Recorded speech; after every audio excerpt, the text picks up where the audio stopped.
Hello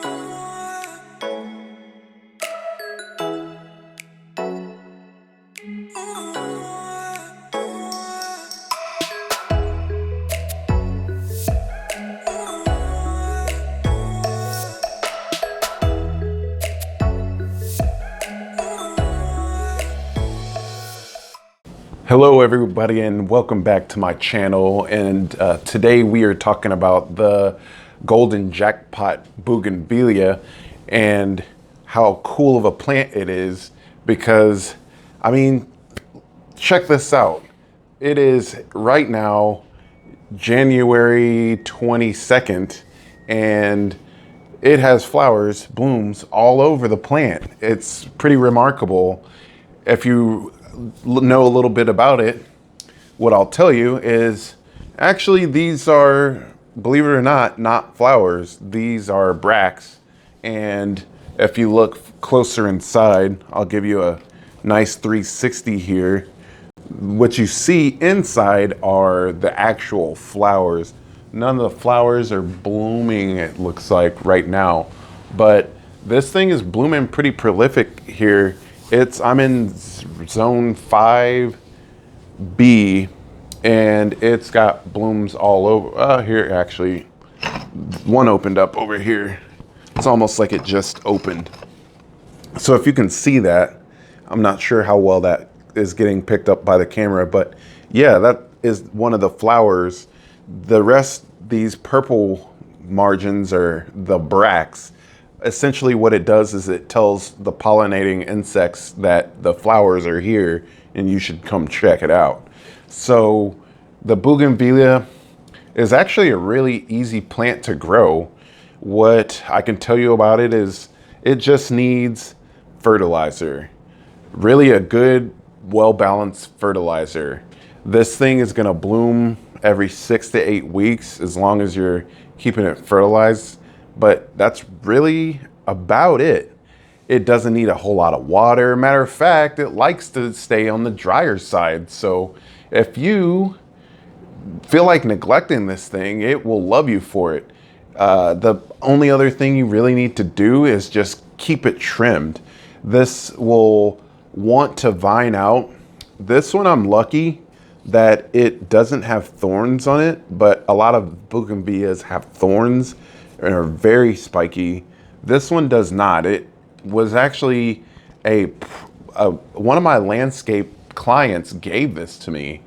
I renovated and redid their whole entire place. Maybe I'll show you a picture of how it turned out. But they were gonna use this outdoors and it wouldn't have made it. In our region, the frost would have took care of it. And I'll tell you more about how to go about repotting and all of that if you're not in a zone where you can leave this outdoors, because this will not survive below 30 degrees. 40 is kind of pushing it already. Anyway, they were just like, yeah, we don't know what to do with this plant, so it's all yours. And I wanted to kind of see how it would hold up as a house plant. So it was in its 8-inch garden pot that it came with, and I just thought might as well go ahead and give it a whirl. So what I think is cool about it is that it's got that variegation. I have it on a pebble tray here. I'm not sure if you can see that, but once again, all my plants are on pebble trays. It just gives tons of humidity. It might be part of the reason why it's doing so well outside of, yeah, like I was talking about. So it has that awesome variegation in the leaves that I really like about it. That's one of the features of the golden jackpot. And I like how it seems like, you know, the new growth is bright, almost like a gold. And then the more mature foliage is almost a dark green, which is a cool feature.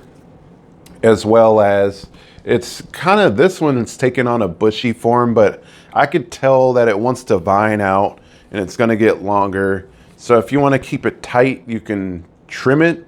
And anytime you trim it, you're actually going to lose some of these bracts or what you would think are flowers.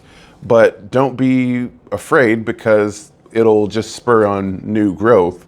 And that's kind of how this plant operates. What else I could tell you is that it loves full sun. So I hope you know this is not where I keep this plant permanently. It's normally right outside of my, well, like right in front of my window. I mean, right in front of my window, like right in front. It's basically touching the window. And that's how it's able to get all this light. I would give this minimum 5 to 6 hours daily sun. It can take full sun.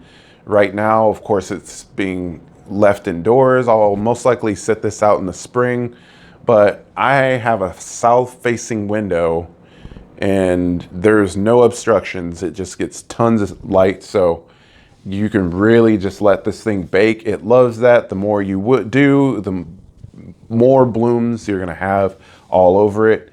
And really, I just wanted to show you how easy this plant is to take care of it. As long as you give it some fertilizer, soil. So the soil that I use is the Fox Farm. The Happy Frog is the brand. But you can get away with, really, as long as you have something that, if you're not sure if it's got enough potency, maybe add a little earthworm castings or add perhaps some compost. It'll love any of those two things. And I would just, yeah, this thing thrives on neglect. It likes to stay more on the dry side than it does on the wet side. And that's the common mistake people make with the Bougainvillea. So it's a really great, I mean, it adds a nice pop of color, especially in the middle of the winter when there's not a whole lot else going on. So if you see it out there at Lowe's or your garden center and you feel like jazzing it up, go ahead and grab it. And once again, if you're new to the channel, give it a like, subscribe, because I'll definitely be talking about more of the plants that you see, and I have more videos to come. So thanks for tuning in, and thanks for watching Plant Marks of the Pot.